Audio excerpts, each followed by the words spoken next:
Adunay managlahing sugilanon ang baon sa mga dibuto matagtambong nila sa kalihukan may kalabigitan sa fiesta ni Senyor Santo Niño. Gani naton sa Walk with Mary ug misa sa Basilica lakip sa misalmot kini pamilya Flores taga Barangay Lorega.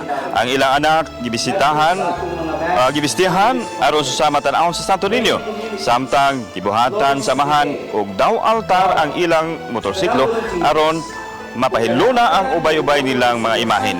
Samtang sa National Shrine of St. Joseph, naabdan namong bibisita ug mihangop sa mga imahen ang 80 anyos nga si Perla Rodriguez.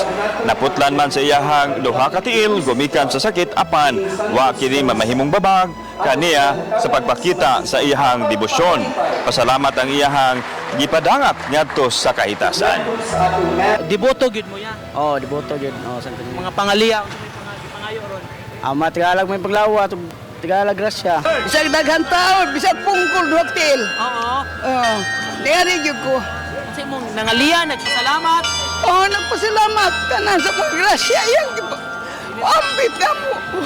Tinubdan sa iyahang sa kayusahan o paghigugma pagkamanghihatagon. So, kung mag-idolo kita gani og artista, ato kanang sundogon.